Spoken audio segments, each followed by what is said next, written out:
Haleluya, haleluya, haleluya, wapendwa wa Mungu. Na wasalimu nyote mujina la Yesu Kristo. Neema ya Yesu Kristo iwe pamoja na nyinyi nyote mahali mulipo. Pokea salamu hizi kutoka Nuru TV USA.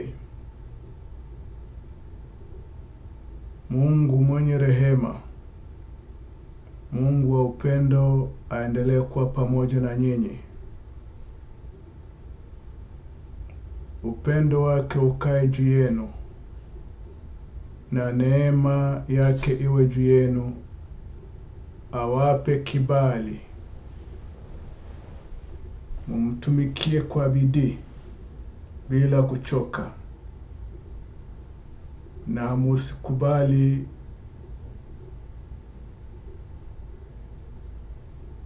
watu kuwakataza kukemea mabaya. Hata iwe nini, shimameni imara. Tusome neno la Mungu katika kitabu cha Mathayo sura ya 21 ama 21 na mstari wake wa 13. Akawaambia, imeandikwa, nyumba yangu itaitwa nyumba ya sala, bali ninyi umeifanya kuwa pango la wanyang'anyi. Amina. Huyo ni Yesu mwenyewe, neno lake ni neno la Yesu Kristo Bwana wetu.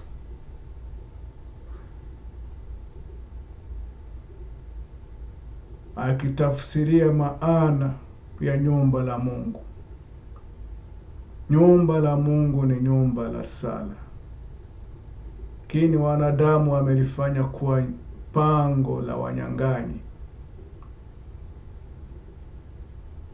Imekuwa mahali pa kunyang'anyia watu. Imekuwa mahali kila mtu analeta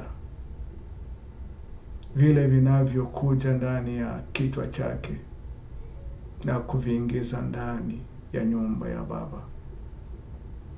Lakini maandiko yanasema kwamba Yesu aliwaelezea kwamba nyumba ya Baba yake ni nyumba ya sala.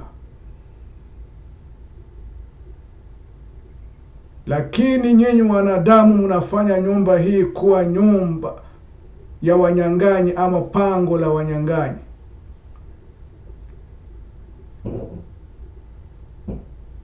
Ni kwa njia nyingi nyumba ya Mungu haifuate, ama watu wa Mungu hawafuate kanuni ya nyumba ya Mungu. Nyumba ya Mungu ni nyumba ambayo ilitengwa kwa ajili ya sala. Watu wa Mungu ama wana wa Mungu kusalia ndani.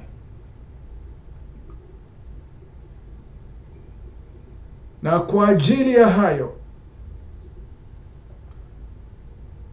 Yesu alikemea sana tabia hii ambayo inaendelea katika jamaa nyingi. Inaendelea katika watu wengi, wakifanya nyumba ya Baba kuwa pango la wanyang'anyi. Yeyote ile ambaye inakuja kwenye vichwa vyao wanaingiza ndani ya nyumba ya Baba. Yesu alikemea hivi vyote.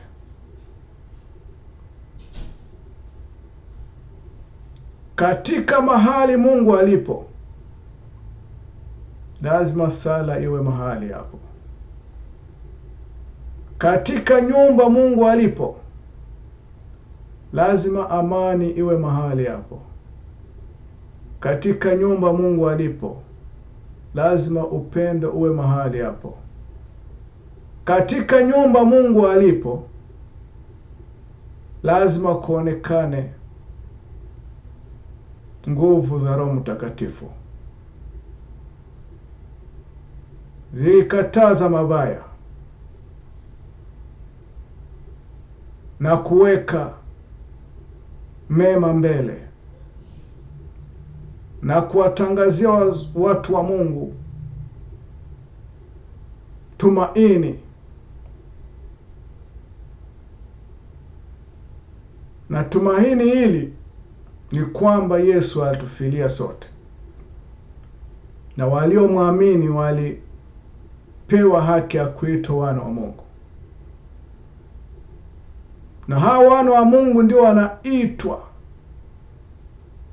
kusali ndani ya nyumba ya Baba, wakiwa wametakasika kwa damu ya Yesu Kristo, wakiwa wamekubali Yesu Kristo kama Bwana na Mwokozi wao, wakiwa wamekubali njia ya msalaba, wakiwa wamekubali kushuka mbele za Mungu na kutii neno lake.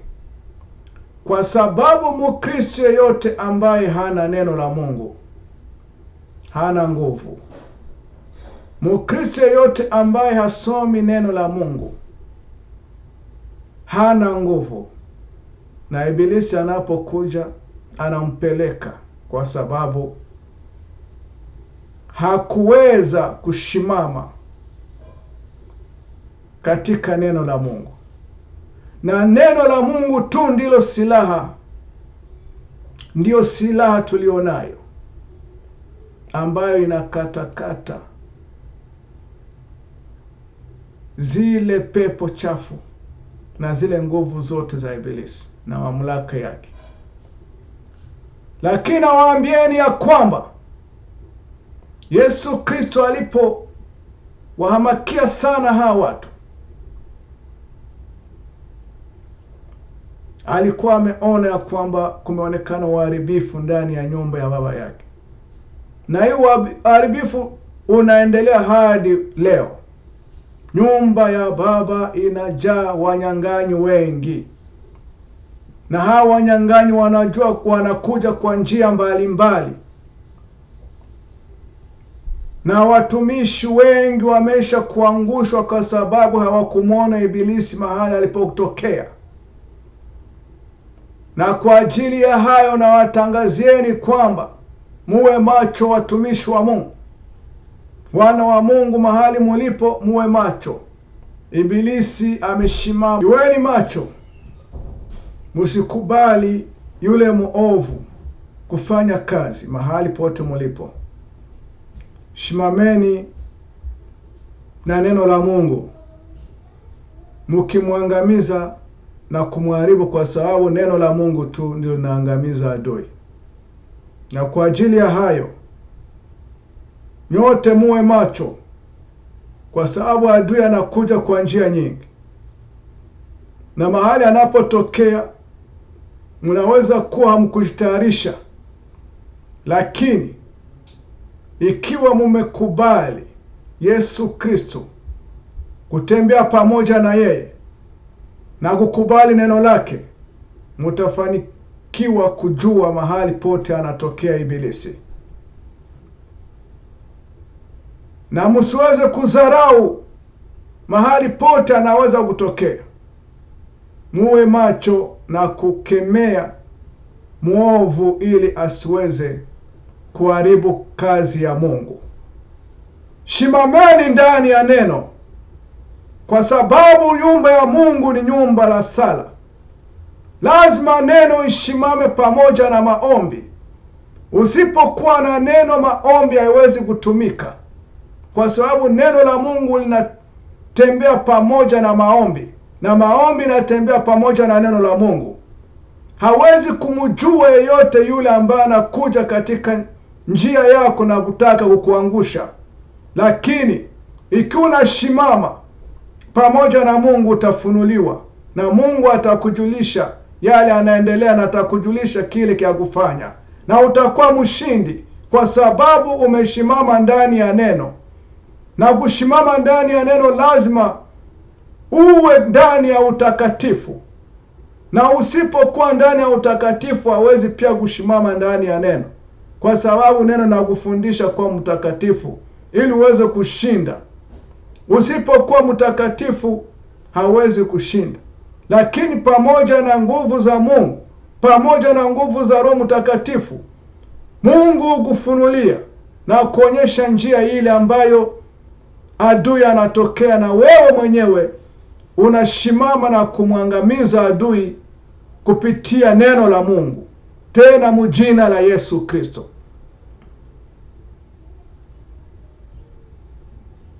Jihadharini sana, msije mkaanguka katika mitego ya ule mwovu.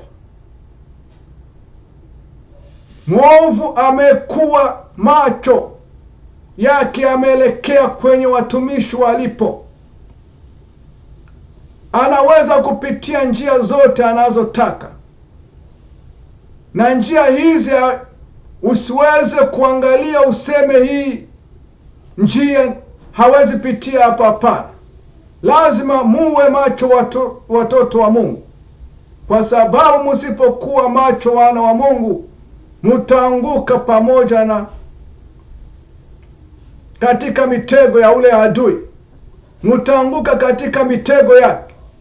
Lakini shimameni mkiwa mumevaa silaha zote za rohoni, ili adui akija asiweze kuona nguvu zozote zile.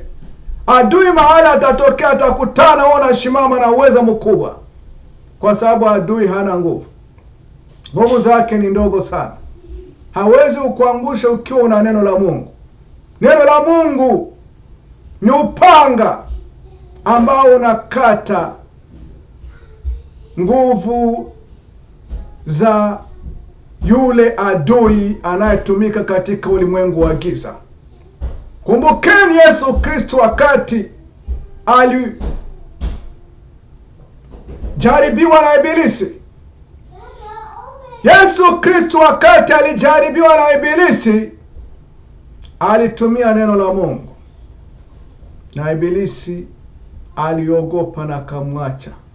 Na Yesu alimhamakia akamwambia, nenda zako Ibilisi, nenda zako Shetani, kwa sababu Yesu alikuwa amejaa nguvu za Roho Mtakatifu, na neno lilikuwa limejaa ndani yake, kwa sababu yeye mwenyewe ndiye neno la Mungu.